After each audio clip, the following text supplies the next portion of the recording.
Guys, আপনারা সবাই কেমন আছেন? আজকে আমরা ব্রয়লার মুরগির কোরমা করেছি। কিছু পরিমাণের মাংস নিয়েছি। প্রথমে আমি লেবু দিয়ে দিই, তারপর টক দই দেব। লেবুর রসটা দিয়ে দিতেছি, তারপর টক দই দেব। লবণ আর টক দই দিয়ে দিয়েছি। ভালোভাবে মেখে নেব।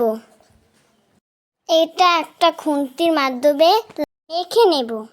সুন্দর করে মেখে নেব। আধা ঘন্টা রেস্টের জন্য রেখে দেব।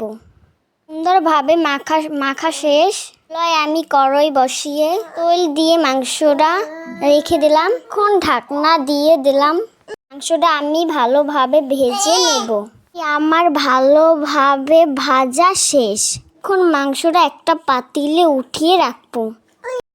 এখন আমি মাংসটা তুলে নিলাম। এই তৈলের ভিতর পেস্ট দিয়ে দেব। পেস্টটা ভালোভাবে ভেজে নেব। বাটা, আদা বাটা, বাদাম বাটা দিয়ে দিলাম ও রসুন বাটা দিয়ে দিলাম। ভালোভাবে কষিয়ে নেব। হালকা একটু পানি দিয়ে দিলাম। পর গরম মশলা দিয়ে দেব। ভালোভাবে কষিয়ে নিতে হবে। ভালোভাবে কষানো হয়ে গেলে এরপরে মশলা দিয়ে দিতে হবে। মরিচের গুঁড়ো, জিরার গুঁড়ো, দারচিনি, এলাচ, লবঙ্গ দেওয়ার পরে ভালোভাবে নেড়েচেড়ে নিতে হবে। ভালোভাবে নেড়েচেড়ে নিলাম। মশলাটা যতই কষাবেন ততই স্বাদ বাড়বে। মশলাটা ভালোভাবে নেড়েচেড়ে নেওয়ার পরে দই দিয়ে দিলাম।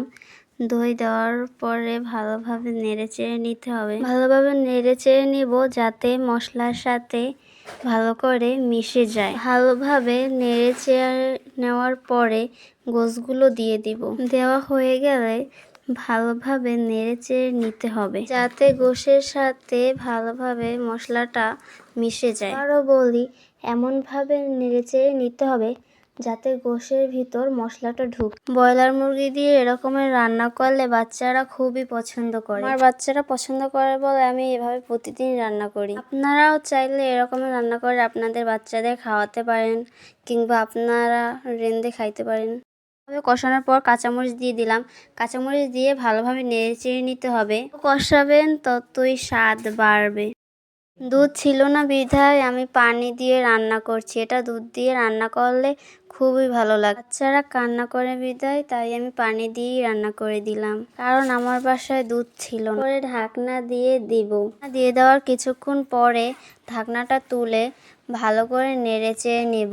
এতক্ষণে গোশটা সিদ্ধ ভালোভাবে নেড়েচেড়ে নিলাম।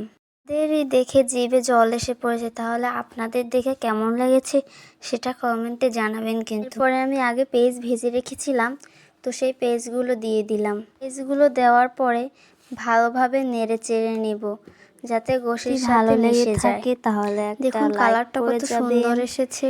আর যদি ভালো লেগে থাকে তাহলে একটা কমেন্ট করে যাবেন। এতক্ষণ পাশে থাকার জন্য অনেক সুন্দর মাখা হয়েছে। Bye guys.